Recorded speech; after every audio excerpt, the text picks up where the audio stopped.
Lecture 11 Kashvi का drama. अर्थव और अलीशा दोनों ही रूम के एंटर की तरफ बेहद हैरानी से देख रहे थे। अब ये शादी नहीं हो सकती।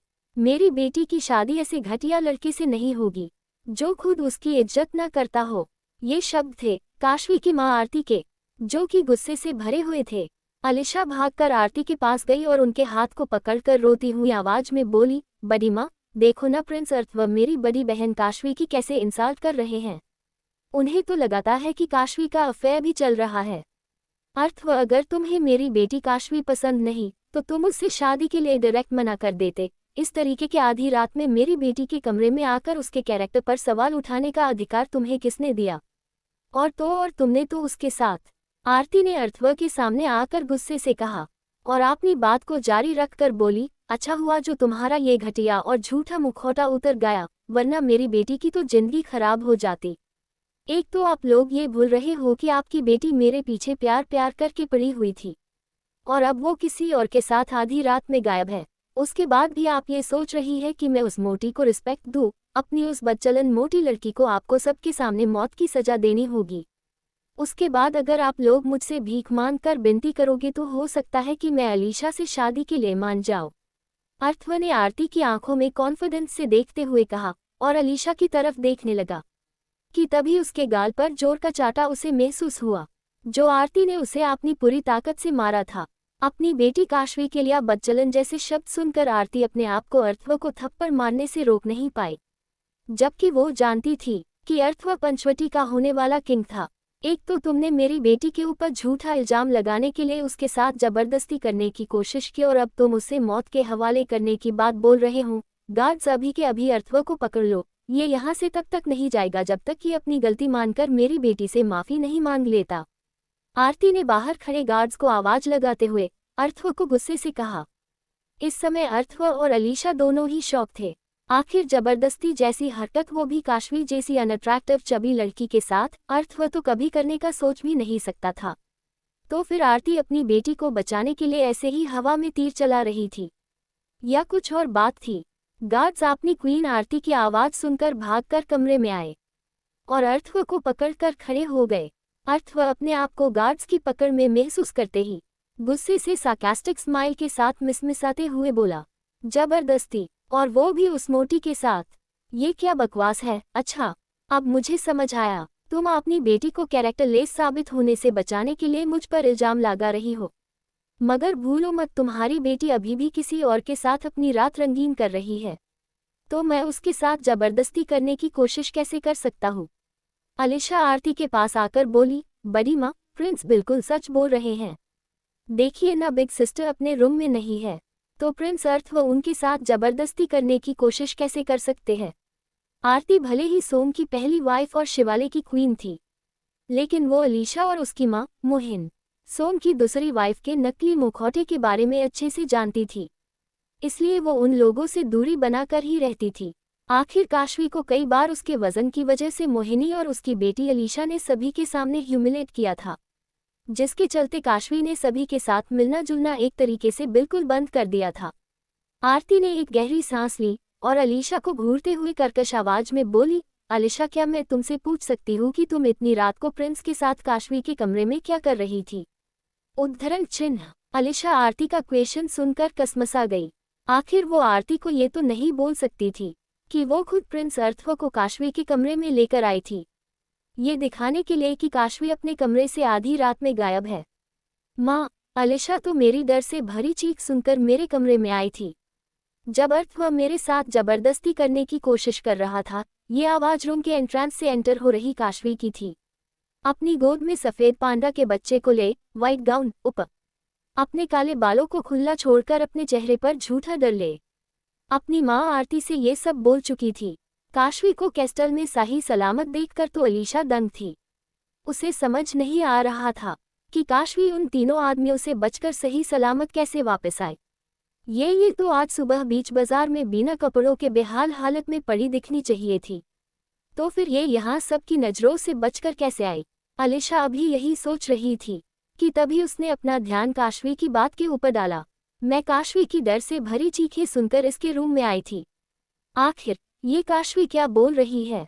लेकिन अगर मैंने इसकी बात में इसका साथ देकर अपने आप को नहीं बचाया तो मैं अपने ही शब्दों के जाल में फंस जाऊंगी। इससे अच्छा तो यही होगा कि मैं इस समय अर्थव को ही फंसा दूं। अलीशा जानती थी कि अब वो काशवी को किसी भी तरीके से झूठा साबित नहीं कर पाएगी, क्योंकि वो सही सलामत कैस्टल में मौजूद थी। ऊपर से आरती भी उसका स्पॉट किए खड़ी थी। वही गार्ड्स की पकड़ में मौजूद खड़ा अर्थव भी काशवी को देखकर हैरान था। अंडस्को, काशवी तो कैस्टल में ही है, तो फिर मुझे वो अर्थव इतना सोच ही पाया था कि तभी अलीशा के रोने की आवाज़ उसके कान में बड़ी, और साथ ही उसकी बातें भी। बड़ी माँ, काशवी सच बोल रही है। मैंने काशवी की चीखने की आवाज़ जरूर सुनी थी, और उन आवाज़ों को सुनकर जब मैं काशवी के रूम में आई तो यहाँ सिर्फ प्रिंस अर्थव थे। काशवी अपने कमरे में नहीं थी, और मुझे तो प्रिंस अर्थव ने ही बताया था कि काशवी किसी और के साथ चक्कर चला रही है, जबकि मैं तो प्रिंस को यही समझा रही थी कि उन्हें जरूर कोई गलतफहमी हुई है। काशवी ऐसी लड़की नहीं है। उद्धरण चिन्ह। अलीशा ने अपने आप को बचाने के लिए पूरा इल्जाम अर्थव के ऊपर डाल दिया। हालांकि उसने अपनी बातों से ये भी जाता दिए था कि जब वो काशवी के कमरे में आई तब उसने सिर्फ अर्थव को ही देखा। इसका मतलब कि अर्थव को काशवी के साथ जबरदस्ती करते नहीं देखा। इसका मतलब अब या तो अर्थव झूठ बोल रहा है या काशवी ने अपनी माँ आरती से झूठ बोला था। मतलब कि जब तक अलीशा कमरे में आई काशवी मेरे रूम में इस अर्थव से बचकर आ चुकी थी। आरती ने अपने आप से ये कहा और काशवी को अपने पास बुलाकर बोली, बेटी तुम्हें डरने की कोई ज़रूरत नहीं है। मुझे बातों अर्थव ने तुम्हारे साथ जबरदस्ती करने की कोशिश की या नहीं? काशवी जो अर्थव को बड़े ही अजीब तरीके से घूरे जा रही थी, वो अपनी माँ से बोली, माँ कुछ भी बोलने से पहले मैं एक बार अर्थव से अकेले में बात करना चाहती हूँ।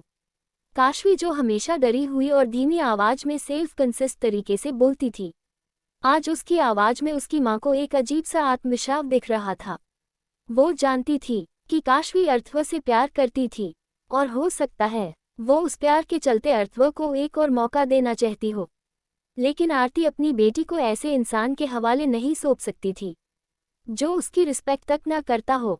काशवी कुछ भी फैसला करने से पहले ये जरूर सोच लेना कि प्यार हमें उसी से करना चाहिए जो हमारी कदर करता हो।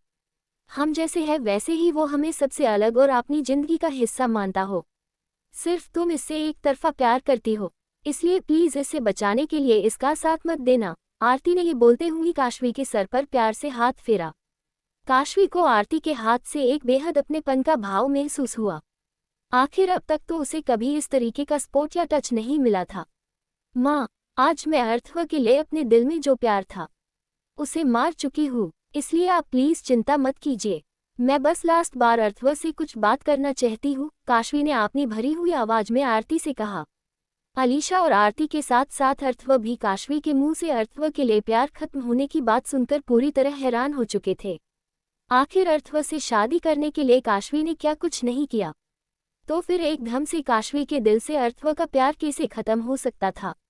आरती जो कि अपनी हैरानी से बाहर निकलकर खुश होते हुए खुद से बोली, अंडस्को, काशवी इतनी आसानी से अर्थव के लिए अपने प्यार को मार दे, ये मानना इतना आसान नहीं। लेकिन मुझे खुशी है कि मेरी बेटी ने ये फैसला लिया। कम से कम अब उसे किसी ऐसे ईशान से तो शादी नहीं करनी पड़ेगी जो उसकी आरा रिस्पेक्ट नहीं करता। काशवी बेटा, मैं तुम्हें इससे लास्ट बार बात करने दे रही हूँ, लेकिन अगर इसने तुम्हारे साथ सच में गलत करने की कोशिश की है तो इसे सजा जरूर मिलेगी। गार्ड्स छोड़ दो उसे और सभी लोग कमरे से बाहर चलो, आरती ने काशवी से ये बोलते हुए सभी गार्ड्स को बाहर जाने का ऑर्डर दिया। अलीशा भी आरती के पीछे पीछे रूम से बाहर जाने लगी, लेकिन वो गुस्से से और कंफ्यूजन से काशवी को की पीछे मुड़कर देखे जा रही थी। अंडस्को, आखिर ये कैस्टल में वापस उन तीनों आर्मियों से बचकर कैसे आई और कब इसने आरती माँ से ये सब कुछ कहा? अलीशा ये सोचते हुए रूम से बाहर चली गई। 15 मिनट पहले फ्लैशबैक। काशवी दीवार के सहारे छिपकली की तरह अपने रूम में आ चुकी थी। काशवी का रेड लाइट ब्लू गाउन उसने खुद ही दीवार पर चढ़ने के लिए फाड़ दिया था। काशवी का रूम बेहद आलिशान और बड़ा था। चारों तरह रोशनी और लग्जूरियस सामान काशवी का ध्यान अपनी तरफ खींच चुका था। काशवी, ये कोई टाइम नहीं है इन सब लग्जूरियस सामान को घूरने का। अपनी हालत देखो, तुम्हारे पास तो इतना टाइम भी नहीं कि तुम अपने कपड़े चेंज कर पाओ। ऊपर से अर्थव और तुम्हारे रूम में किसी भी वक्त आ सकता है। जल्दी कुछ सोचो। काशवी का ध्यान अपनी बातों की तरफ खींचते हुए उस पांडा के बच्चे ने कहा। काशवी उसकी बात सुनकर अपनी हालत देखती है। और कुछ सोचते हुए उसने अपने गाउन की बाजू और गले को फाड़ दिया और पांडा की तरफ देखकर बोली, जंगल में तुमने मुझे बाहर निकले का रास्ता बताया था, तो तुम मुझे बताओ कि इस क्रिस्टल ने मेरी मेका रूम किस तरफ है। काशवी ने अपने रूम से बाहर निकलकर पूछा। पांडा का बच्चा काशवी का प्लान समझ चुका था, इसलिए उसने आरती के रूम का रास्ता काशवी को बना शुरू किया।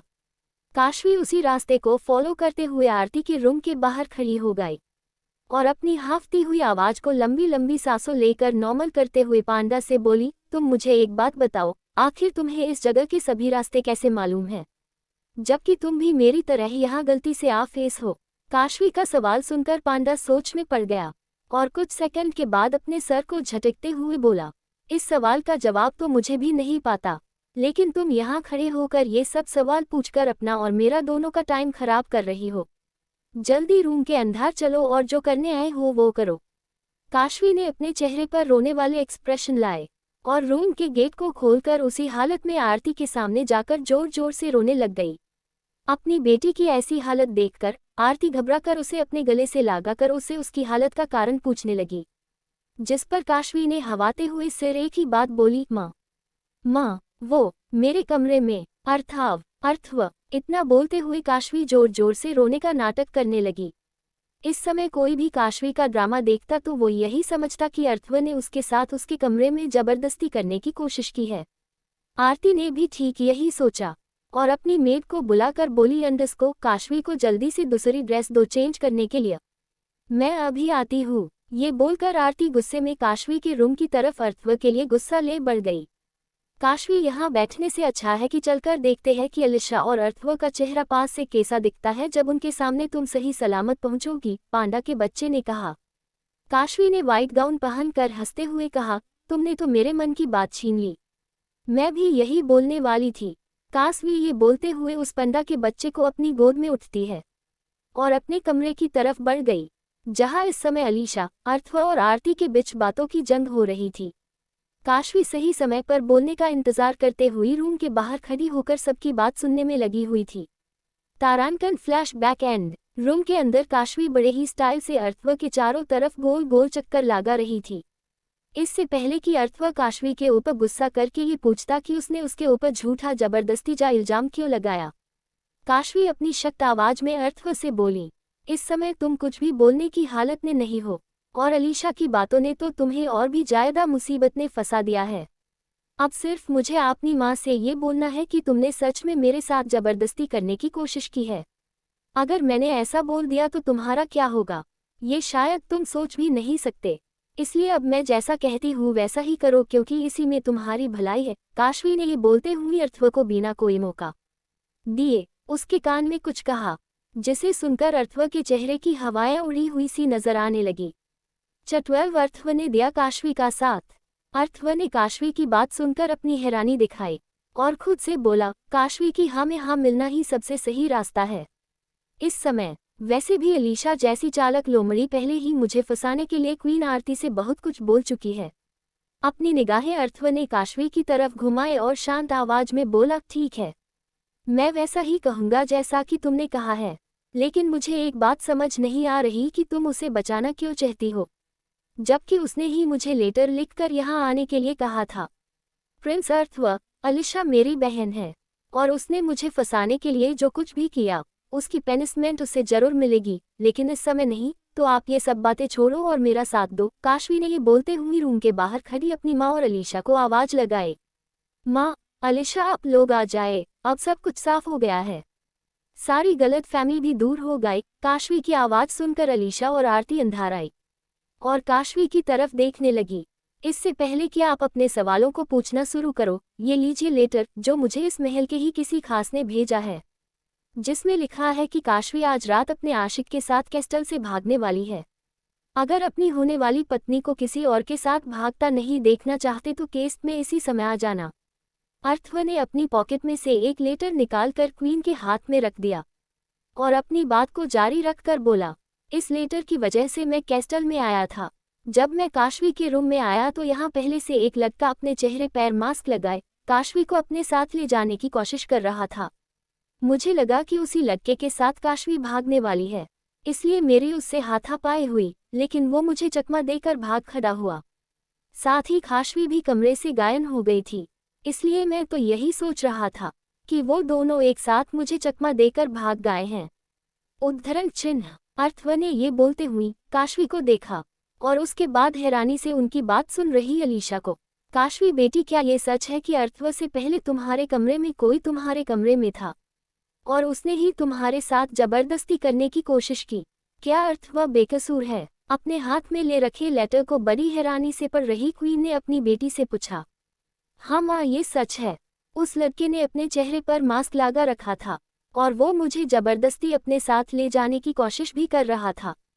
मैं इतना डर गई थी कि जब प्रिंस अर्थव और उस लड़के के बीच हाथापाई हुई तब मैं सीधे उसी हालत में आपके पास भाग कर आ गई। मैं इतनी ज्यादा घबराई हुई थी कि आपको ठीक से बता ही नहीं पाई कि पूरी बात क्या थी। काशवी ने अर्थव की बात में हामी भरते हुए कहा। काशवी के दिमाग में इस समय अलीशा को सबक सिखाने के लिए क्या प्लान चल रहा था, ये समझना तो बहुत मुश्किल था, क्योंकि अगर वो अलीशा का सच सबके सामने लाना ही चाहती थी तो ये समझ तो सबसे अच्छा था। उसे फंसाने के लिए प्रिंस अर्थव भी इस समय काशवी का ही साथ देते, लेकिन काशवी तो अपने दिमाग में कुछ और ही खिचड़ी पका रही थी। इतने सारे गार्ड्स के होते हुए एक अनजान आदमी मेरी बेटी के कमरे में बिना किसी घर के भेदी के कैसे घुस सकता है? जरूर किसी ने उसकी मदद की होगी। आरती अपनी बेटी काशवी के लिए सोचते हुए खुद से बोली। अर्थव, भले ही तुमने मेरी बेटी के साथ जबरदस्ती नहीं की, मगर अब मैं जबकि ये जान चुकी हूँ कि तुम मेरी बेटी के बारे में कितना गंदा सोचते हो, तो मैं अपनी बेटी और तुम्हारी शादी तोड़ती हूँ। जैसे ही काशवी के पिता सोम पड़ोसी राज्य से आ जाएंगे तुम्हारे पंचवटी में शादी टूटने का समाचार पहुंच जाएगा। अब तुम अपने केस्टल जा सकते हो। आरती ने अपनी बेटी काशवी को देखते हुए कहा। अर्थव आरती की बात सुनकर हैरानी से भारी आवाज में बोला, अब तो मेरे और काशवी के बीच में जो भी गलतफहमी थी वो भी दूर हो गए। तो आप ये शादी तोड़ने की बात कैसे बोल सकती हो? आप जानती हो ना, आपकी बेटी काशवी मेरे बिना नहीं रह पाएगी। अर्थव की बात सुनकर आरती कुछ बोलती की।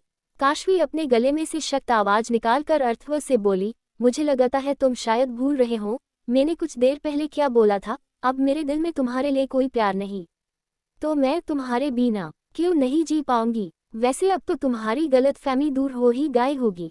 काशवी के मुंह से ऐसा जवाब सुनने की उम्मीद नहीं की थी अर्थव ने। उसे तो यही लगा था कि काशवी वो लेटर वाली बात के साथ झूठी कहानी जोड़ने वाली बात को इसलिए बोल रही थी क्योंकि वो अर्थव को बचना चाहती थी। आखिर इस मोटी को अचानक क्या हो गया?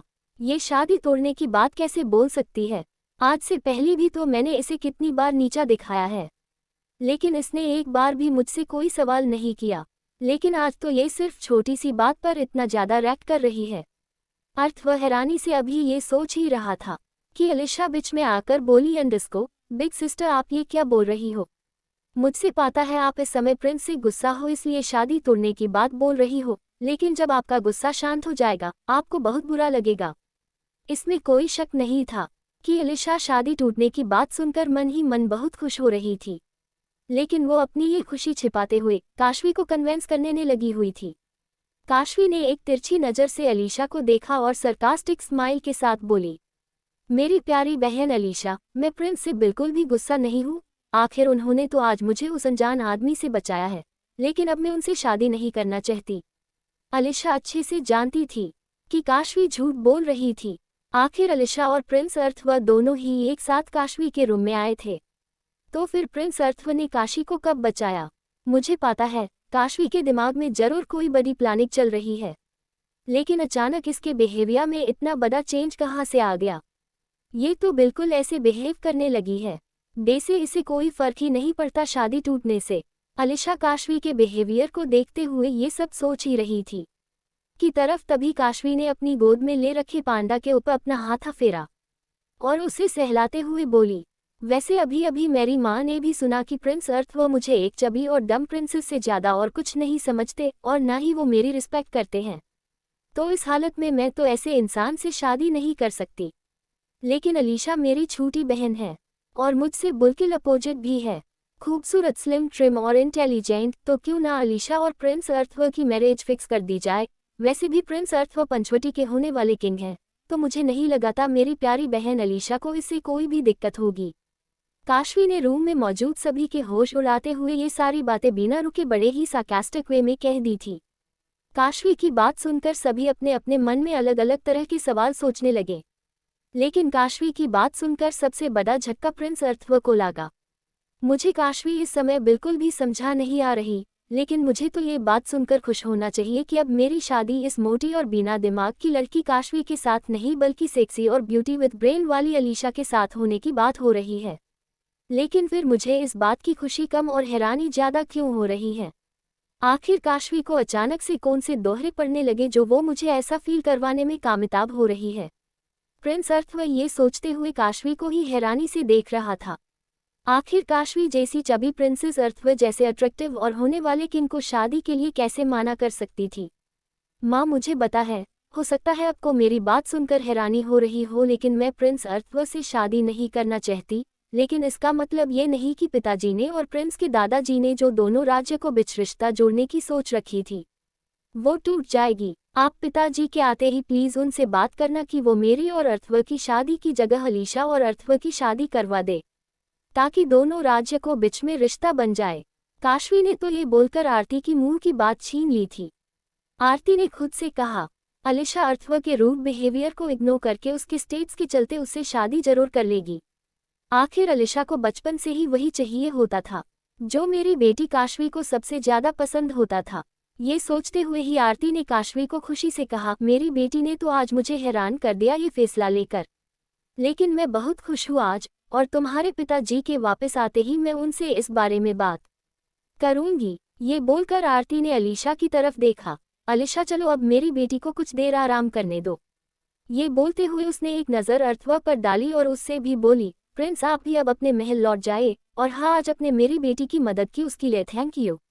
अर्थव अभी भी हैरानी से काशवी को ही देख रहा था, इसलिए उसने आरती की बात में सिर्फ अपनी गर्दन हाँ में हिला दी और कमरे से बाहर निकलने लगा।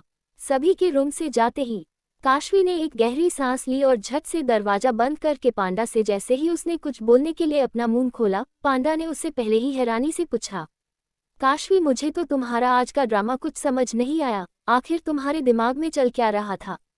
और तुमने अर्थव से शादी क्यों तोड़ दी? तुम जमती हो तुम्हारे ऐसे इस तरह बदले हुए बिहेवियर से लोगों को तुम्हारे ऊपर शक हो सकता है। और तो और वो पांडा इससे आगे कुछ बोल पाता कि काशवी उसकी बात को बीच में काट कर बोली, अरे मेरी नई दुनिया की मुसीबत चुप हो जा और मेरी बात सुन। काशवी की आवाज़ सुनकर पांडा चुप हो गया। काशवी ने अपनी बात को जारी रख कर कहा, एक तो हमें ये नहीं पता कि हम यहाँ से कैसे और कब अपनी दुनिया में पहुँचेंगे। ऊपर से आज से आज मौका मुझे दोबारा नहीं मिलता उस अर्थव से शादी तोड़ने का। अगर आज मैं उससे शादी नहीं तोड़ती तो बिना मतलब और बिना गलती के मैं गाढ़े में गिर जाती। ये बोलते हुए काशवी किंग साइज बेड पर बैठ गए और आगे बोली, कुछ टाइम तक वो अलीशा भी मुझसे पंगा लेने की नहीं सोचेगी, क्योंकि वो तो प्रिंस से शादी होने की बात सोचकर ही खुशी से बाकी बातें अपने दिमाग से निकाल देगी। और मुझे भी कुछ टाइम मिल जाएगा इस दुनिया की तौर तरीका समझने के लिए, जो कि मेरे लिए बहुत ज़रूरी है। और दूसरी बात, हमें जल्द से जल्द इस दुनिया से वापस अपनी दुनिया में जाने का रास्ता फाइंड करना है, और उसके लिए हम लोग जितना सबकी नज़रों से दूर रहेंगे उतना ही अच्छा होगा। काशवी ये बोलते हुए बेड पर सीधी लेट जाती है और ऊपर लगे बड़े और आलिशान लाइट वाले झूमर को देखने लगी। पांडा का बच्चा बेड पर चढ़ने की कोशिश करते हुए बोला, काशवी मैं जानता हूँ तुम शादी नहीं करना चाहती थी, इसलिए तुमने आरती के सामने ये सब कुछ नाटक किया, लेकिन तुमने अलीशा और अर्थव की शादी फिक्स करने की बात क्यों कही? उस अलीशा को सबक सिखाने की बजाय तुमने तो उसकी मन की सबसे बड़ी विश पूरी कर दी। मुझे पता है मैंने क्या किया है। वैसे भी तुम क्या सोच रहे थे कि मैं उस अलीशा से बदला लेने के लिए अपने आप को किसी मुसीबत में डाल लेती? नहीं, तुमने पता है जब तक हम अपने दुश्मन को अच्छे से समझ और जान ना ले तब तक हमें उसे उकसाना नहीं चाहिए, वरना लड़ाई शुरू होने से पहले हम हार जाते हैं। उद्धरण चिन्ह। काशवी ने ये बोलते हुए अपनी आंखें बंद कर लीं, लेकिन कुछ ही सेकंड के बाद काशवी कुछ बड़बड़ाते हुए बोली, बचाओ बचाओ, मैं डूब रही हूँ, मुझे तैरना नहीं आता, कोई बचाओ मुझे। ऐसा लग रहा था कि काशवी ये सारी आवाज़ें नींद में लागा रही थी, लेकिन तभी पांडा ने काशवी की बात सुनकर खुद से कहा, मुझे लगाता है आज रात जब काशवी तालाब में गिरी थी तब ये बहुत डर गई होगी, तभी ये अपनी नींद में भी इतनी डरी हुई लग रही है। पांडा का बच्चा उस बेड पर अपनी छोटी हाइट और भारी वजन के साथ चढ़ नहीं पा रहा था। लेकिन काशवी अपनी नींद में कुछ ज्यादा ही दार रही थी। ये देखकर ना जाने कैसे पांडा के बच्चे ने एक ऊंची छलांग लगाई और वो बेड पर चढ़ गया और काशवी के चेहरे के पास जाकर उसके सर पर अपने सफेद मुलायम बालों से घिरे हुए पांजों को फेरने लगा। कुछ ही देर में काशवी का डर से बड़बड़ाना बंद हो गया। ये देखकर वो पांडा कुछ से बोला, इसमें कोई शक नहीं कि काशवी जब भी ऐसे नींद में डरी होगी या कभी कोई डरावना सपना देखा होगा तो किसी ने उसके सिर पर हाथ फेरा होगा। ये ऐसे सुकून और बिना डर के सोते हुए कितनी प्यारी लग रही है। पांडा ने बोलते हुए उसके सर के पास ही लेटना सही समझा, लेकिन लेटने के बाद भी वो काशवी के सिर को सहलाता रहा। उसे नींद नहीं आ रही थी और वो अपने घायलों ने खोया हुआ था कि तभी वो एकदम से बोला, काशवी को तैरना नहीं आता। और वो अभी नींद में भी यही बदबद रही थी। तो फिर उसे उस तालाब में से बाहर किसने निकला? कौन था वो जिसने काशवी को डूबने से बचाया? वही दूसरी तरफ अर्थव अपनी कार ड्राइव करके अपने कैस्टल वापस जा रहा था, लेकिन उसका दिमाग काशवी की बातों से पूरी तरह से भरा हुआ था। आज काशवी ने मुझे बचाया और खुद अपनी शादी मुझसे तोड़कर अलीशा से करने की बात भी बिना किसी परेशानी की कह दी। आखिर ये सब मुझे बर्दाश्त क्यों नहीं हो रहा? कार की स्पीड कर तेज करके अर्थव ने खुद से कहा, अलीशा दिखने में भले ही सुंदर हो, लेकिन आज उसकी बातों से मुझे साफ साफ समझ आ गया कि वो सिर्फ काशवी को मेरी नज़रों में गिराना चाहती थी। और टाइम आने पर उसने सारा इंतजाम मुझ पर डालकर मुझे फंसाने की कोशिश भी की। उस जैसी चालाक लोमड़ी से मैं शादी नहीं करूंगा। सुबह होने में कुछ ही समय बचा था, लेकिन अभी भी अंधेरा रोड पर बिखरा हुआ था और उसी अंधेरे में अर्थव अपने दिमाग में अलग अलग बातें सोचकर परेशान हो रहा था। मुझे काशवी से माफ़ी मांगकर किसी भी तरफ उसे शादी के लिए मानना होगा। मुझे पूरा यकीन है उसने आज जो कुछ भी कहा गुस्से में कहा है। वो मेरे बिना जीने का सोच भी नहीं सकती। वो मुझसे ही शादी करना चाहती है। ये बोलते हुए पहली बार अर्थव के चेहरे पर काशी को खोने का डर नजर आ रहा था। आखिर काशवी ने हमेशा उसके सामने अपने आप को ह्यूमिलेट होने दिया। कभी कुछ भी ऐसा नहीं बोला जो वो सुनना ना चाहता हो। लेकिन अब अर्थव को कौन बताए कि जिस काशवी को वो हमेशा फॉर लेता था, वो तो कब की मर चुकी है। अब तो उसके शरीर में हमारी स्टॉर्म काशवी है, जो कभी भी उस इंसान को भाव तक नहीं देगी जो सिर्फ उसके बाहरी अपीयरेंस की वजह से उसे जज करे या उसे मोटी बद्दी बोलकर ह्यूमिलेट करे। तारांकन, अब बारी है काशवी के टायरेंट किंग की एंट्री की। 13 टायरेंट किंग की एंट्री। 2 वीक बीत चुके हैं, लेकिन वो मोटी ना जाने अचानक से अपने आप को क्या सामने लगी है। हर बार जब भी मैं उससे अपोलोजाई मांगने के लिए जाता हूँ, वो बिना मुझसे मिले ही जाने के लिए बोल देती है और देखो बहाना भी क्या खूब बनाती है कि वो अपने कमरे में स्टडी कर रही है, जबकि उसका आईक्यू लेवल इतना खराब है कि वो अभी तक 10th क्लास के बच्चों के क्वेश्चन का जवाब भी नहीं दे पाती। अपने गुस्से को अर्थव इस समय अपने सर्वेट्स पर निकाल रहा था, उनके सर पर अंगूर रखकर उसे गन से शूट करके। बेचारे सभी सर्वेट्स डर से काम कर भगवान से सिर्फ एक ही बात बोल रहे थे, अर्थव का निशान इतना खराब है कि अगर हमारे सर पर अंगूर की जगह कोई बड़ा सा तरबूज भी रखा होता तब भी उनका निशान उस तरबूज पर न लगकर हमारी खोपड़ी पर ही लगता। बस भगवान आप इस बार अर्थव के गुस्से से बचा लीजिए। हम सभी आपके मंदिर में आकर पूरे 100 लोगों को 100 दिनों तक पेट भर खाना खिलाएं। कोई भी अपनी जगह से हिलना मत, वरना उस अंगूर की जगह तुम्हारी झोपड़ी भी निशाने पर हो सकती है। उसके बाद अपनी हालत के जिम्मेदार तुम खुद रहोगे। प्रिंस अर्थव ने गन उठाकर उन सर्वेट्स की तरफ पॉइंट करते हुए गुस्से से कहा। वही बेचारे उन सर्वेट्स की तो आधी जान ही जैसे सूख गई हो ये बात सुनने के बाद। अर्थव जैसे ही फायर करने को हुआ, उसके कंधे पर किसी ने हाथ रखा और कोल्ड आवाज में बोला, तुम कब से मेरा तरीका आजमाने लागे? लगाता है बात तुम्हारे कंट्रोल से बाहर है इस बार, बताओ क्या हुआ? उद्धरण चिन्ह। अर्थव ने ये सुन के अपनी गर्दन राइट में घुमाई जहां उसका दोस्त और शुभचिंतक शिवकोटि राज का किंग तनवीर खड़ा था। 6.3 की हाइट, हल्के लंबे घुघराले बाल, नीली गहरी आंखें और परफेक्ट फेस फीचर, साफ रंग और broad chest with broad shoulder. 25 की उम्र, ब्लॉक शर्ट के ऊपर लॉन्ग ओवरलेप कोट जिस पर हीरे से जड़ा ब्रोच चमक रहा था। बिना किसी भाव के तनवीर बेहद डिजाइन लग रहा था। अपने दोस्त की तरफ देखकर अर्थव ने अपनी गन नीचे की और काशवी को याद करके इरिटेट होकर बोला, शिवाले की राजकुमारी काशवी आज के टाइम की मेरी सबसे बड़ी परेशानी बनी बैठी है। कोई राजकुमारी और तेरी परेशानी बनी बैठी है। ये तो तुमने आज मुझे कुछ हैरान करने वाली बात बताई है। तनवीर अर्थव को टीज करते हुए बड़े ही शांत भाव से ये बोलकर बड़े से काउच पर उसी गार्डन में बैठ गया। अर्थ वह अपना मुंह फुलाकर उसी काउच पर बैठते हुए बोला, तनवीर यार तुझे तो कुछ बताने की कोशिश करना भी अपने पैर पर कुल्हाड़ी मारने के बराबर है। तनवीर ने अपनी नीली आंखों से अर्थव को घूरा और सीरियस होकर बोला, अच्छा ठीक है, अब टाइम वेस्ट करना बंद कर और डायरेक्ट बता कि आखिर प्रॉब्लम क्या है। वाइन की एक शिप लेते हुए अर्थव ने बोलना शुरू किया, शिवाले की प्रिंसेस काशवी, तू जनता है ना, वो प्यार प्यार करके मेरे पीछे पड़ी रहती थी। मैंने कितनी ही बार उसे सबके सामने ह्यूमिलेट किया, लेकिन उसके बाद भी उसने कभी भी मुझसे ऊंची आवाज में या गुस्से से बात नहीं की। लेकिन अब तो उसने एकदम से मुझसे शादी तोड़कर अपनी बहन अलीशा से करने की परमिशन दे दी। अर्थव ये बात ऐसे बोल रहा था जैसे काशवी ने कोई बहुत बड़ा धोखा दे दिया हो। वैसे मैंने काशवी के बारे में तुझसे हमेशा यही सुना है कि वो किसी बेशरम लड़की की तरह तेरे पीछे पड़ी रहती थी और देखने में भी सुंदर नहीं है, यहाँ तक कि उसका आईक्यू लेवल भी बहुत कम है। और तू उससे किसी भी तरह पीछा छुड़ाना चाहता है, क्योंकि तुझे तो अलीशा जैसी खूबसूरती लड़की पसंद है। अब पहले तो तू मुझे ये बता कि जब तेरे मन की बात हो रही है तो आखिर तुझे दिक्कत क्या है।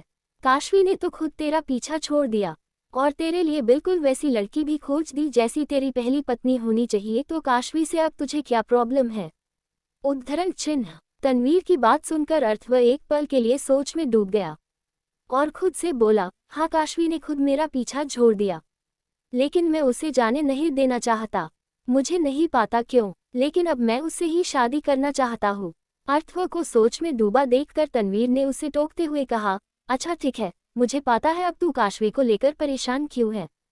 वैसे आज तक तुमने कभी मुझे उससे मिलवाया नहीं, पर आज जब मैंने सोच ही लिया है कि तेरे लिए मैं काशवी को समझाने की कोशिश करूंगा तो उससे मिलना भी हो ही जाएगा। उद्धरण चिन्ह। तनवीर की बात सुनकर अर्थव उसे हैरानी से देखकर बोला, रुक, तू क्या समझ गया और तू क्या बात करेगा। वो तो मुझसे फेस टू फेस बात करने के लिए मेरे सामने तक नहीं आ रही, हर बार उसकी मेड जानवी आकर मुझे जाने के लिए कह देती है, जैसे मैं कोई मामूली इंसान हूँ जिसके पास कोई काम ही नहीं हो करने के लिए। तनवीर ने बिना किसी भाव के अर्थव से कहा, मैं क्या समझ गया और क्या बात करूंगा, ये तू मुझ पर छोड़ दे, तू बस मेरे साथ चल। वैसे भी मैं आज शिवाले जाने ही वाला था किसी काम से। तनवीर ने ये बोलकर टेबल पर रखी गन उठा ली। अर्थव और तनवीर बचपन के अच्छे दोस्त थे, दोनों में कमाल की अंडरस्टैंडिंग थी। तनवीर शिव कोटी जैसे प्रसिद्ध राज्य का राजा था और आसपास के सभी बड़े राज्य से युद्ध जीतकर उनके इलाके में भी अपनी विजय का परचम लहरा चुका था। अर्थव तनवीर की बात सुनकर उससे कुछ बोलने को हुआ कि उससे पहले ही उसके कानों में गोलियों की आवाजें एक थम से गूंज उठी। तनवीर ने सामने खड़े सभी सर्वेट्स के सर के ऊपर रखे अंगूर के ऊपर बिल्कुल सही निशान लगा दिया था।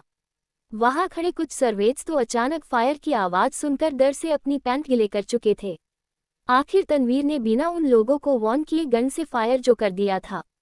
हे भगवान, बाल बचा लिया आपने, वरना आज अगर तनवीर की जगह अर्थव ने फायर किया होता तो हम सभी की खून से लटपट लाशें इस समय यहाँ पड़ी होती। डर से कांप रहे एक सर्वेंट ने भगवान को थैंक्स बोलते हुए राहत की सांस ली। अर्थव जो तनवीर से बोलने वाला था उसे भूलकर बोला, यार तू हर चीज में मुझसे अच्छा जैसे है, मुझे भी कुछ टिप्स दे दे, आखिर मुझे भी तो तेरी बराबरी करनी है एक दिन। अर्थव के चेहरे पर ये बोलते हुए नॉर्मल स्माइल थी। बराबरी और मेरी, ये बात सुनकर ही मुझे तो हंसी आ रही है। देख तू मेरा दोस्त है, इसलिए मैं तुझे एक राज की बात बताता हूँ। आज दिन ये पंचवटी राज्य भी मेरी विजय और ताकत के अधीन होगा।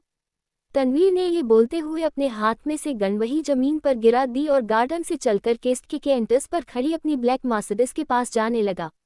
अर्थव अपना मुंह बाना कर उसके पीछे चलते हुए बोला, तनवीर मैं जानता हूँ तू ऐसा कर सकता है, लेकिन हम दोनों तो दोस्त हैं ना, तो क्या तू अपने दोस्त के लिए मेरे राज्य से अपनी नजरें नहीं हटा सकता। आखिर अपने एक मासूम से दोस्त पर कुछ तो तरस खा। अर्थव की बात सुनकर तनवीर एक केवल स्माइल के साथ तीखी आवाज में बोला, दोस्ती हो या कोई रिश्ता या फिर मेरे दिल के करीब कोई खास इंसान, मेरे जुनून के सामने उनका कोई अस्तित्व नहीं है। और तू बचपन से जानता है मेरा जुनून क्या है, इसलिए अगर तू अपना राज्य मुझसे बचाने के बारे में सोच रहा है तो मुझसे मदद या टिप्स मांगने की जगह खुद को और अपने किंगडम को मजबूत बना, वरना तू मुझसे हार जाएगा। ये बोलते हुए तनवीर अपनी कार की बैक सीट पर बैठ गया। अर्थव भी तनवीर के साथ बैठते हुए बोला, मैं कितनी भी कोशिश कर लूँ तुझे हराने की, मैं कभी भी सक्सेसफुल नहीं हो पाऊंगा, और वैसे भी तू मेरा जिगरी है, तेरे लिए तो मैं बिना लड़े ही कोई भी जंग हार सकता हूँ, जो मेरा है उस पर मुझसे पहले तेरा हक है। इसलिए तुझे जब भी मन करे तू मेरा पंचवटी राज्य अपने अधीन कर लेना। अर्थव ये बोलते हुए सीरियस लग रहा था। तनवीर ने अपनी नज़रों को अर्थव की तरफ घुमाया और उसकी बात को बदल कर बोला, मेरी कार में नहीं, तू अपनी कार में आ। तू जानता है ना मेरे दुश्मन इतने हैं कि कभी भी मुझे मारने का मौका ढूंढते रहते हैं। मैं नहीं चाहता मेरे साथ तू भी किसी दिन उनके हौंथे चढ़ जाए। तनवीर ने अर्थव को ये बोलते हुए अपनी कार से नीचे उतार दिया। ये तनवीर भी ना मेरी इतनी फिक्र करता है, फिर भी अपने जुनून के आगे इसे और कुछ भी नहीं दिखता। खैर कोई बात नहीं, वैसे भी मुझे उसे अपना राज्य देने में कोई दिक्कत नहीं। आखिर उसके जैसा दोस्त मिलना ही मेरे लिए ऐसे सो पंचवटी से बढ़कर है। अर्थव अपनी रेड मर्सिडीज में बैठते हुए खुद से ये बोलते हुए स्माइल कर रहा था। वही अपनी कार में बैठा तनवीर कार ड्राइव कर रहे सिकंदर से बोला, शिवाले के जंगल से होते हुए चकना। सिकंदर ने रियर व्यू मिरर में तनवीर को देख कर पूछा, योर हैंड्स, बार बार वहां जाने से किसी को भी आपके ऊपर शक हो सकता है। सिकंदर तनवीर का 24 आवर्स का वॉकर था, जिसे तनवीर की हर छोटी से छोटी बात से लेकर उसके हर राज के बारे में जानकारी रहती थी। तनवीर कब क्या सोच सकता है, इस बात का अंदाज भी सिकंदर कुछ हद तक लगा लेता था। 27 की उम्र, हल्की दाढ़ी, मुझे परफेक्ट सेट किए हुए बाल और ब्लैक शर्ट विद ब्लेजर के साथ उसकी 6.2 की हाइट में वो तनवीर का बड़ा भाई लग रहा था। ऊपर से दोनों के चेहरे पर कोई भी भाव ना होने से कोई भी उन्हें देखकर उन्हें भाई ही समझता। तनवीर ने अपनी नीली आंखों को कार की विंडो से बाहर की तरफ मोड़ा और एक गहरी सांस लेकर बोला, कोई मुझे कितना ही सस्पेक्ट क्यों ना करे, जब तक वो खुशबू मुझे मिल नहीं जाती मैं रुक नहीं सकता। ये सुनकर सिकंदर ने कुछ भी नहीं कहा, सिर्फ तनवीर को एक ब्लू फटा हुआ सा कपड़े का टुकड़ा एक बॉक्स में से निकालकर उसे दे दिया। तनवीर ने उस कपड़े को अपनी नाक के पास लाते हुए उसे एक अजीब सी नजरों से देखा और उसे सूंघते हुए खुद से बोला, आखिर कब तुम मेरे सामने आएगी? मुझसे तड़पता देखकर तुम्हें बहुत सुकून मिल रहा है ना? बस एक बार मुझे तुम मिल जाओ, हर एक उस लम्हे का हिसाब लूंगा तुमसे। शिवाले, शाम के 6 बजे। काशवी का आलिशान कमरा। काशवी के रूम के बाहर अलिशा की दोनों चमचियां अपने कान लगाए अंधार की बातें सुनने की कोशिश कर रही थी। महक, आखिर इस काशवी को कौन सी चुड़ैल ने पकड़ लिया है, जो ये 2 हफ्तों से ना तो अपने कमरे से बाहर निकली है और ना ही इसने अपनी माँ को छोड़कर किसी से बात की है।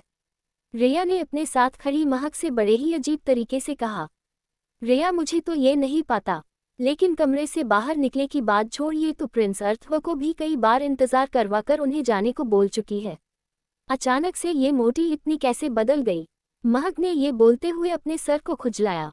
वही कमरे के अंदर जानवी अलग अलग तरीके के खाने को काशवी को जल्दी जल्दी परोसने में लगी हुई थी।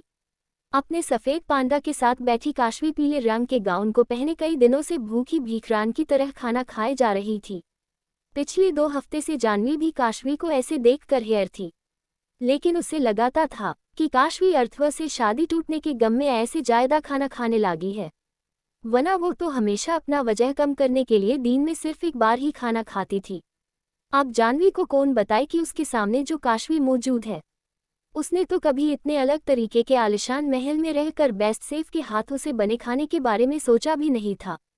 ना ही खाने की इतनी सारी बेरायती खाने का उसे कभी मौका मिला था, और जब उसे ये मौका मिल रहा है तो वो इस मौके को छोड़कर अपने मोटापे को कम करने के बारे में सोचने वाली इतनी पागल लड़की तो नहीं थी।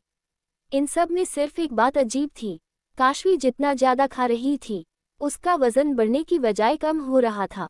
अभी तक काशवी का इस बात पर ध्यान नहीं गया था, लेकिन जानवी ये चीज नोटिस कर चुकी थी और वो ये देखकर काफी परेशान भी हो रही थी। इतना ज्यादा खाने के बाद अगर प्रिंसेस का वेस्ट दिन पर दिन कम हो रहा है तो इसका मतलब तो यही है कि प्रिंसेस काशवी प्रिंस अर्थव से शादी टूटने की बात से अंदर से बहुत ज्यादा दुखी है। तभी तो उनके ऊपर खाने का असर नहीं पड़ रहा। जानवी खाना परोसते हुए ये सोचकर काशवी के लिए परेशान हो रही थी। काशवी, आराम से खाओ, तुमसे कोई भी इस खाने को छीनने की कोशिश नहीं करने वाला। आखिर तुम दिन में 4 बार खाना और वो भी इतना सारा खाना कैसे खत्म कर लेती हो? पांडा, जो हरी बांस की पतली लकड़ी को खा रहा था, उसे अपने मुंह से निकाले कर बोला। काशवी अपने मुंह का आखिरी निवाला निगलकर जानवी को बाहर भेजने के लिए बोली, जानवी, खाना तो खा लिया मैंने, अब जाओ मेरे लिए कुछ नई किताबें लेकर आओ। जानवी बेड पर बिखरी पड़ी 10 से 12 किताबों को हैरानी से देखकर काशवी से बोली, प्रिंसेस, आपने सच में वो सारी किताबें पढ़ ली है? मैं उन्हें 2 दिन पहले ही तो लाई थी। आपने इतनी जल्दी कैसे उन्हें पढ़ लिया?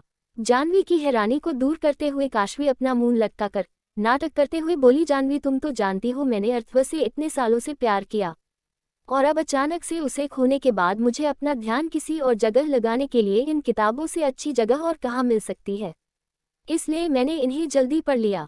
उद्धरण चिन्ह। जानवी काशवी को देखकर खुश और हैरान होते हुए बोली, ये तो अच्छा है कि प्रिंसेस उस झूठे मखौटे वाले अर्थव को भूलने की कोशिश कर रही है, लेकिन मैं तो ये सोचकर हैरान हूँ कि जो काशवी किताबों से हमेशा दूर भागती थी, अब वो उन्हीं किताबों में डूबी कैसे रह सकती है, वो भी इतनी ज्यादा कि 2 दिन में 10-12 किताबें पढ़ मारे।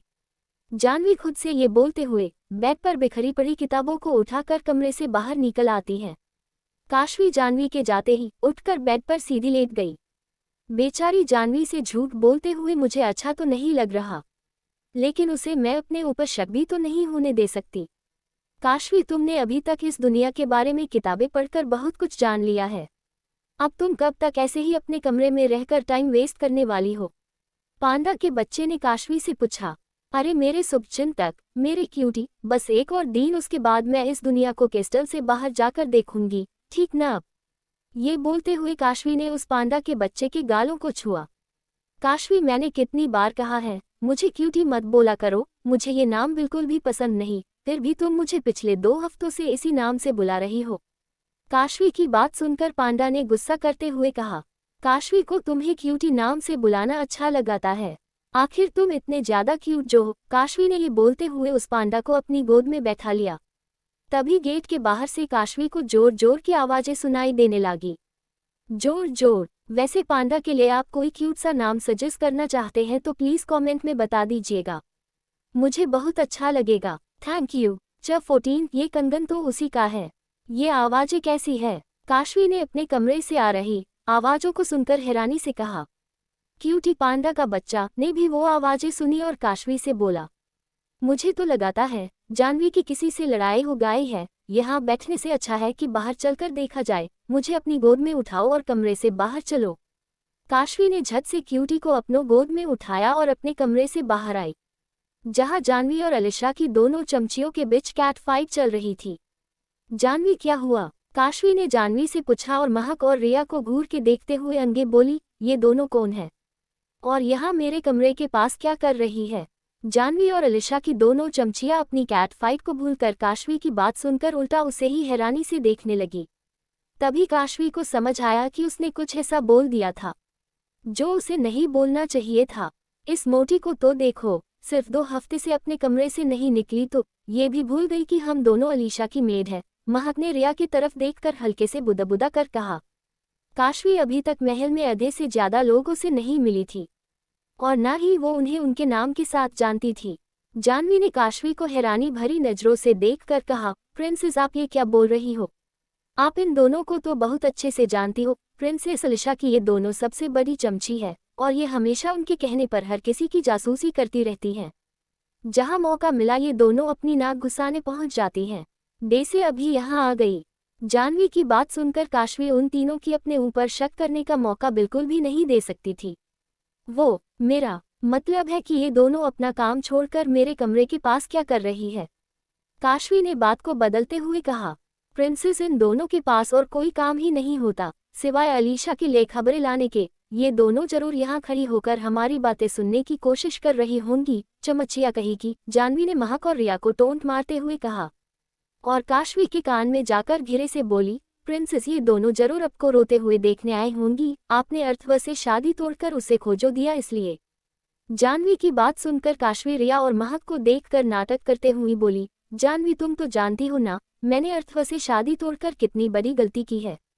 आखिर मैं उससे इतना ज्यादा प्यार जो करती थी, लेकिन गुस्से में मैंने शादी तोड़कर अपने ही पैरों पर कुल्हाड़ी मार ली। अब तो अर्थव की शादी अलीशा से हो रही है और ये सोच सोचकर तो मेरे कलेजे में आग लग रही है। ये बोलते हुए काशवी ने जानवी को इशारे करते हुए आंख मारी, जिसे देखकर जानवी भी उसकी बात समझकर उसका साथ देते हुए बोली, प्रिंसेस शांत हो जाए, वैसे भी अभी इतनी ज्यादा भी देर नहीं हुई है, आप अभी भी किंग सोम से बात करके अलीशा और अर्थव की शादी होने से रोक सकती है। उसके बाद आप ही अर्थव की क्वीन बनकर राज करेगी। जानवी और काशवी की बात सुनकर रिया और महक वहां से अपनी पूरी स्पीड में अलीशा के कमरे की तरफ भाग खड़ी हुई। वही काशवी और जानवी की बात सुन रहे एक नौकर भी वहां से बिना उनकी नजरों में आए वहां से दूरी दिशा में चला गया। वही काशवी और जानवी की हंसी नहीं रुक रही थी। प्रिंसेस, आज तो मैं आपकी बातें सुनकर सच में हैरान हो गई थी। एक पल के लिए तो मुझे सच में ऐसा लगा जैसे कि आपको सच में शादी तोड़ने का अफसोस हो रहा हो। जानवी ने काशवी के साथ क्रिस्टल के बाहर गार्डन की तरफ जाते हुए कहा। जानवी, तुमने तो मेरा साथ देकर आग में घी डालने का काम किया है। अब देखना अलीशा की दोनों चमचियां उसे ये बात बढ़ा चढ़ा कर बताएंगी। अलीशा की तो ये सोचकर ही जान परेशानी में पड़ी रहेंगी कि अभी तक अर्थव और मेरी शादी को तोड़ने की परमिशन मेरे पिता सोम ने नहीं दी है, और अगर मैंने अपने पिता से बात करके अर्थव से शादी तोड़ने से मना कर दिया तो उसके हाथ कुछ भी नहीं लगेगा। काशवी ने जानवी को अपनी हंसी रोकते हुए कहा। प्रिंसेस, पर मुझे एक बात समझ नहीं आ रही कि आप अलीशा की शादी अर्थव से क्यों होने दे रही हो। वो तो हमेशा से आपकी हर एक चीज को अपना बनाना चाहती थी, और आप तो उसे उस इंसान को दे रही हो जिसे आपने इतने सालों तक प्यार किया। जानवी ने काशवी से ये पूछते हुए उसकी तरफ एक किताब बढ़ाई जो वो कैट फाइट शुरू होने से पहले लाई थी। काशवी ने क्यूटी को अपनी गोद से नीचे उतरा और उस किताब के कवर को देखते हुए जानवी की बात का जवाब देते हुए बोली। जानवी, मैं तुम्हारे सवाल का जवाब दूंगी, लेकिन उसके लिए मेरी एक शर्त है। उद्धरण चिन्ह। काशवी के मुंह से ये सुनकर जानवी हैरान होते हुए बोली। प्रिंसेस, क्या कंडीशन है आपकी? तुम मुझे आज के बाद कभी भी अकेले में प्रिंसेस नहीं बुलाओगी, मुझे मेरे नाम से बुलाओगी। आकर तुम्हें ये कंडीशन एक्सेप्ट है तो मैं तुम्हें अपना दोस्त समझकर बता सकती हूँ। काशवी ने एक पेड़ के नीचे हरी घास पर बैठकर जानवी को अपने साथ बैठाकर स्माइल के साथ कहा। जानवी को यकीन नहीं हो रहा था कि प्रिंसेस ने उसे उसके नाम से बोलने की शर्त रखती है। जानवी को कहीं ना कहीं ये शर्त सुनकर खुशी तो बहुत हुई, लेकिन फिर भी वो जानती थी कि एक प्रिंसेस और मेड के बीच में कितना फर्क है। अगर किसी ने भी जानवी के मुंह से काशवी को उसके नाम से बुलाते सुन किया तो उसकी सजा बहुत बड़ी होती है। प्रिंसेस, मैं आपकी ये कंडीशन नहीं मान सकती। अगर आपको लगाता है कि मैंने आपसे जो पूछा है वो मुझे नहीं पूछना चाहिए था तो प्लीज़ मुझे माफ़ कर दीजिए। मैं दोबारा कभी भी ऐसा कुछ नहीं पूछेगी जिसमें आपको वो बात बताने में मेरे सामने शर्त रखनी पड़े। जानवी ने उदास होकर कहा। काशवी ने वहाँ की किताबों में इतिहास और रूल्स के बारे में काफ़ी कुछ पढ़ लिया था और उसे अच्छे से पता था कि आकर कोई मेड या सर्वेंट अपने प्रिंस या प्रिंसेस के साथ डिसरिस्पेक्ट से बात करते हैं तो उसकी सजा 1000 कोड़ों के साथ देश निकला था। शिवालय राज के क्रिस्टल के रूप में लिखा था कि जो भी सर्वेंट इस क्रिस्टल में काम करते हैं वो कभी भी अपने ऑनर को न तो दोस्त बना सकते हैं और न ही कभी उन्हें उनके नाम से बुला सकते हैं। फिर भी ये सब जानते हुए भी काशवी ने जानवी के सामने ये शर्त रखी थी, लेकिन जानवी का उदास हो चुका चेहरा देखकर काशवी उसकी गोद में अपना सर रखकर लेट गई और आसमान में छा रहे अंधेरे को देखते हुए बोली। जानवी, मुझे पता था तुम कभी भी मेरी इस कंडीशन को एक्सेप्ट नहीं करोगी, फिर भी मैंने तुमसे ये कहा, उसके लिए सॉरी। जानवी काशवी को बीच में टोकते हुए बोली। प्रिंसेस, आप सॉरी मत बोलिए, आपका हर एक ऑर्डर फॉलो करना मेरा काम है, लेकिन आज मैंने आपकी बात नहीं मानी, इसलिए माफ़ी तो मुझे मांगनी चाहिए। जानवी, यार तुम कितना बोलती हो, मेरी बात तो सुन लो पूरी। काशवी ने जानवी को टोकते हुए कहा और अपनी बात को जारी रखकर बोली। जब भी तुम्हें लगे कि तुम मुझे अपनी प्रिंसेस से ज़्यादा दोस्त समझने लगी हो तो तुम मुझे उसी समय से मेरे नाम से भूलना शुरू कर सकती हो। बदले में मैं तुमसे प्रॉमिस करती हूँ कोई तुम्हारे ऊपर इस बात को लेकर कभी भी उंगली तक नहीं उठा पाएगा। काशवी ने ये बोलते हुए अपनी आंखें घेरे से बंद कर ली और क्यूटी के सफ़ेद मुलायम बालों में अपना हाथ फेरते हुए बोली। अलीशा हमेशा से वो चाहती थी जो मेरा है, फिर चाहे वो कुछ भी हो, और अब तक उसने ऐसी बहुत सी चीज़ें मुझसे ले भी ली, लेकिन अब मैं उसे वो दे रही हूँ जो मुझे अपनी लाइफ में गंदा और बदबू से भरा कचरा लगाता है, और कचरे को जितना जल्दी मैं अपनी ज़िंदगी से अलीशा की तरफ फेंक दूँ मेरे लिए उतना ही अच्छा होगा। बस इसलिए मैं अर्थव की शादी अलीशा से जल्द करवाना चाहती हूँ।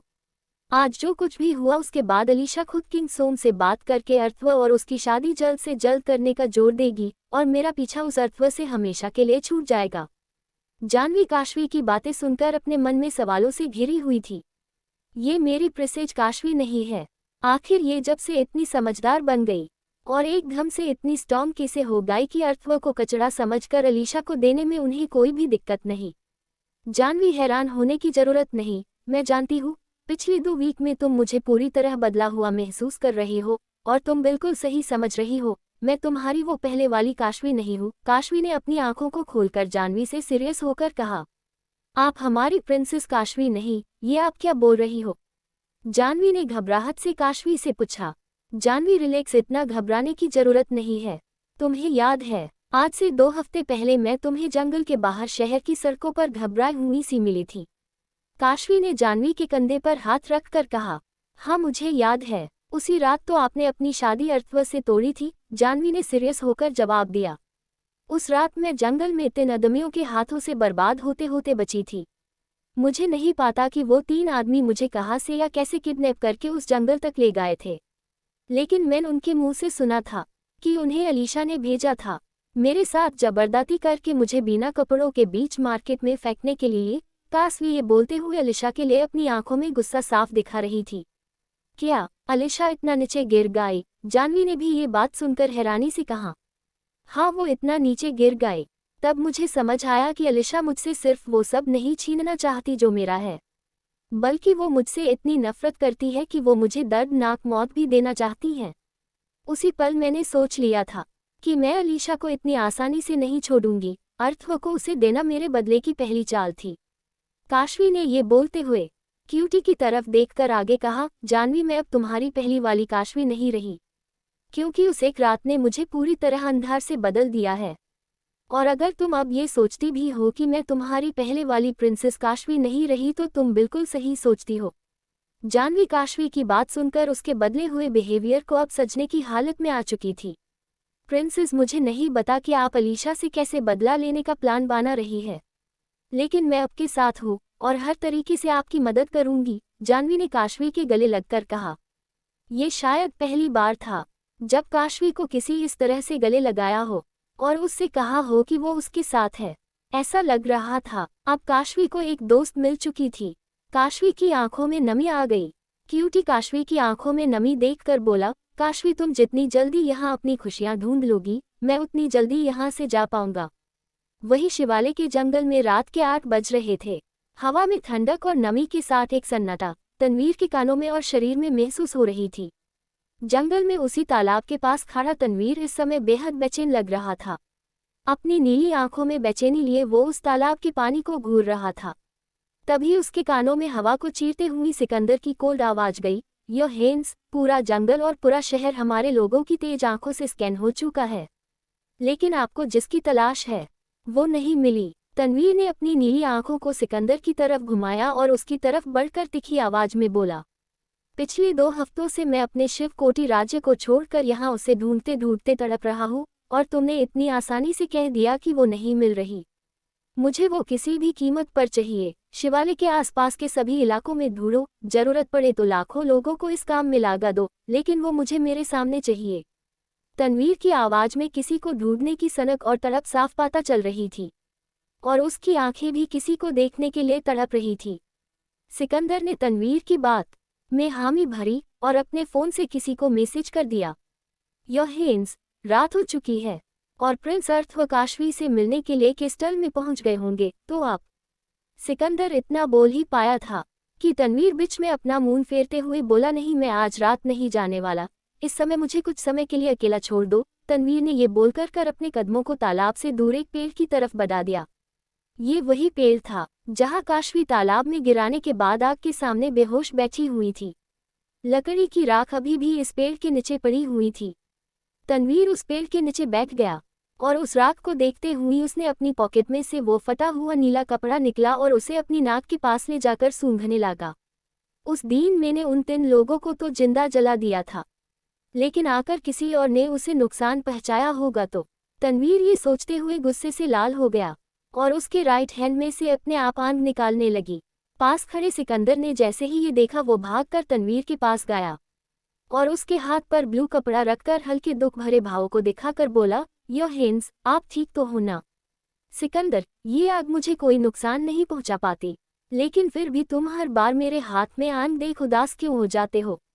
तनवीर ने बिना सिकंदर की तरफ देखे कहा। सिकंदर तनवीर की बात का कोई जवाब नहीं देता, बल्कि बात को बादल कर कहता है, योर हिंस, हमने सभी जगह चेक कर ली, लेकिन सिर्फ एक जगह बची है। हो सकता है वो वही हो। ये बोलते हुए सिकंदर के अपने हाथ के नीचे कुछ महसूस हुआ। सिकंदर ने अपने हाथ को हटाया तो वहां एक पतला यूनिक गोल्ड का कंगन था, बिल्कुल काशवी के कंगन की तरह। इससे पहले सिकंदर उस कंगन को उठता तनवीर ने उसे हैरानी से देखकर खुश होते हुए कहा, ये कंगन तो उसी का है। च 15 केस्टल के बाहर कदम। अगली सुबह शिवाले आज काशवी क्यूटी से किए गए प्रॉमिस को निभाने के लिए अपने रूम से बाहर निकली थी, वरना शायद वो आज का दिन भी अपने कमरे में रहकर किताबें पढ़ती रहती। प्रिंसेस काशवी, मुझे समझ नहीं आ रहा कि आप मेड वाले कपड़े पहनकर क्रिस्टल से बाहर क्यों जा रही है। अगर किसी ने आपको मेड आउटफिट में देख किया तो किंग सोम की रिप्यूटेशन को लेकर लोग तरह तरह की बातें करेंगे। जानवी ने काशवी के पूछे चिकते हुए अपनी नजरें चारों तरफ घुमाकर देखते हुए उससे पूछा। काशवी, जिसने मेड की तरफ ब्लैक कपड़े पहने हुए थे और अपने आप को सबकी नजरों से छिपने के लिए अपने बालों को अपना हथियार बनाए हुए थी, उसने जानवी को चुप करवाते हुए धीरे से कहा, अंडरस्कोप शू, तुम्हारे इस तरह बोलने जो लोग मुझे नोटिस भी नहीं करने वाले थे वो भी कर लेंगे। काशवी की ये बात सुनकर जानवी बिल्कुल चुप हो गई और काशवी के पूछे पूछे के स्टेल की एंट्रेस की तरफ बढ़ने लगी। एक ऐसी दुनिया जहां डेमोक्रेसी ना हो, जहां हर कोई राजा बनने की फिराक में रहता हो, ना जाने कौन कहां से किंग सोम की बेटी और शिवाले की राजकुमारी समझकर मेरे ऊपर हमला कर दे। मैं नहीं चाहती कि कोई भी मुझे क्रिस्टल के बाहर प्रिंसेस काशवी के नाम से पहचाने। काशवी सभी मेड्स की तरह अपनी गर्दन नीचे किया हुई ये खुद से ही बोल रही थी, लेकिन सैयद काशवी एक चीज भूल चुकी थी जिससे उसे कोई भी पहचाना सकता था। एक तो जानवी जो उसके साथ चल रही थी, और दूसरा वो पांडा का छोटा सा बच्चा यानी कि क्यूटी, जिसके बारे में पूरे क्रिस्टल से लेकर शिवाले ने चर्चे थे। वहां के लोगों ने पांडा को पहले कभी नहीं देखा था। ये कहना गलत नहीं होगा कि काशवी का क्यूटी ही उस दुनिया में सैयद एकलौता पांडा था। कैस्टल के गार्डन में काम कर रहे एक माली ने उस पांडा को देखकर जानवी को रोककर कहा, जानवी, ये कौन सा जानवर है? कहीं ये वही तो नहीं जो पिछले 2 हफ्तों से चर्चाओं का विषय बना हुआ है? राजकुमारी काशवी का पालतू जानवर। जानवी ने अपनी नजरें उस पांडा पर डाली और उसे अपनी गोद में लेने की कोशिश करने लगी, लेकिन लिटिल क्यूटी जानवी के हाथों से झूठकर काशवी की गोद में चढ़ गए, जिसे देखकर उस बूढ़े माली का ध्यान जानवी के साथ खड़ी काशवी की तरफ गया। जानवी, ये तुम्हारे साथ कौन है? आज से पहले तो इन्हें यहाँ कभी नहीं देखा, बूढ़े बाबा ने जानवी से पूछा। जानवी ने काशवी की तरफ देखा और उसकी असली पहचान छिपाते हुए बोली, बाबा, वो ये नई सर्वेंट है। प्रिंसेस काशवी ने इन्हें आज क्रिस्टल बुलाया था, अब मैं इन्हें वापस छोड़ने जा रही हूँ। ये बोलते हुए जानवी काशवी के साथ क्रिस्टल की एंट्रेंस पर पहुंची ही थी कि सामने से एक रेड कार काशवी को आती दिखी। काशवी कार को देखते ही समझ गई कि उस कार में कौन था। जानवी, इससे पहले कि प्रिंस अर्थवा मुझे ऐसे मेड के आउटफिट में देखे, जल्दी करो, हमें यहाँ से बाहर निकल जाते हैं। काशवी ने जानवी से ये कहा और अपनी स्पीड तेज कर दी। काशवी जानवी से आगे थी और अपनी स्पीड भी बढ़ा चुकी थी, लेकिन इससे पहले कि जानवी कैस्टल से बाहर कदम रख पाती, कार से नीचे उतर रहे अर्थवा ने उसे टोकते हुए कहा, तुम तो काशवी की मेड हो ना? उद्धरण चिन्ह। जानवी के कदम वही जम गए जब उसने अर्थवा के मुंह से पहली बार काशवी के लिए मोटी ना निकलकर काशवी निकला था। अरे, जानवी तो बाहर ही नहीं आई, लगाता है। उसे इस अर्थवा ने रोक लिया। चलो क्यूटी, हम लोग अकेले ही चखते हैं और देखते हैं आखिर यहाँ के आम लोगों की सोच कैसी है। क्रिस्टल के बाहर खड़ी काशवी ने पांडा के बच्चे से कहा और वहां से आगे शहर की तरफ बढ़ गई। जानवी ने काशवी को शहर की तरफ देख लिया था, इसलिए वो नहीं चाहती थी कि अर्थवा भी उसका पीछा करे या उसे बाहर जाने से रोके। आखिर पूरे 2 हफ्तों के बाद काशवी बाहर गई थी। जानवी ने अर्थवा की तरफ अपने कदमों को बढ़ाया और उसकी बात का जवाब देते हुए बोली, जी राजकुमार अर्थवा, मैं प्रिंसेस काशवी की मेड ही हूँ। जानवी, लेकिन मुझे अफसोस है कि आज भी आपका यहाँ आना बेकार गया, क्योंकि प्रिंसेस काशवी आपसे नहीं मिलना चाहती। तुम एक सर्वेंट हो तो सर्वेंट ही बनकर रहो, हर बार मुझसे इस तरीके से बात करने की हिम्मत मत बढ़ाओ, समझी? अर्थवा ने जानवी को गुस्से से ये कहा और गुस्से से क्रिस्टल के अंदर जाते हुए खुद से बोला, अच्छा हुआ जो मैं कल रात काशवी से मिलने के लिए क्रिस्टल में नहीं आया। शिवाले के एक होटल में रहने से कम मुझे ये तो पता चल गया कि किंग सोम आज शाम तक वापस आ रहे हैं। अब मैं ड्रैक्टन से बात करूंगा मेरी और काशवी की शादी को लेकर। और किसी भी कीमत पर मैं आरती को ये शादी तोड़ने नहीं दूंगा। अर्थ वह ये बोलते हुए केस्टेल अंदर चला गया। वही सिकंदर अपने कुछ आदमियों के साथ आम लोगों का भेष बना कर केस्टल में किसी को ढूंढने के लिए आ चुका था, और पूरा केस्टल अपनी बारीक नज़र से ऑब्जर्व करने लगा। काशवी को शहर में घूमते घूमते आधा घंटा हो चुका था। उसकी अंजरें बस हैरानी से भरी हुई थी, जैसे जैसे वो आसपास की नई नई चीजें देख रही थी। उसकी हैरानी अब एक्साइटमेंट में बदलती जा रही थी। पांडा ने काशवी से इरिटेट होते हुए कहा, अरे मुझे भी तो देखने, तो कब से तुमने मेरे ऊपर ये काला कपड़ा डाल रखा है? मुझे तो कुछ दिख भी नहीं रहा। काशवी ने क्यूटी को टीज करते हुए कहा, अगर मैंने तुम्हारे ऊपर से ये कपड़ा हटाया तो सब लोग अपना काम छोड़कर सिर्फ तुम्हें देखने में लग जाएंगे। उसके बाद लोग आपस में लड़ाई करके तुम्हें अपने पास रख लेंगे, और तो और हो सकता है तुम्हें अपना गुलाम भी बना ले। काशवी की बात सुनकर तो क्यूटी डर गया और घबराते हुए बोला, अगर ऐसा है तो मुझे नहीं देखना कुछ भी। तुम जल्दी चलो यहाँ से और इस दुनिया से बाहर निकले के लिए कुछ सोचो। काशवी ने एक पार्क में लगे बड़े से झूले को देखकर कहा, इस दुनिया से निकलने के बारे में भी सोचूंगी, लेकिन पहले चलो, उस झूले पर झुकना है मुझे। आज से पहले कभी भी मैंने इतने बड़े झूले पर नहीं झूला। ये बोलते हुए काशवी बिना राइट लेफ्ट देखे उस पार्क की तरफ खुशी से भागने लगी। अभी उसने 2 कदम बढ़ाए ही थे कि उसका सर किसी के बड़े से सीने से टकरा गई। देखकर नहीं चल सकते, तुम्हारी वजह से मेरे सर में लग गई। काशवी ये बोलते हुए अपनी नजरें ऊपर उठाकर देखती है तो वो अपनी आंखें फाड़कर बस हैरान रह जाती है।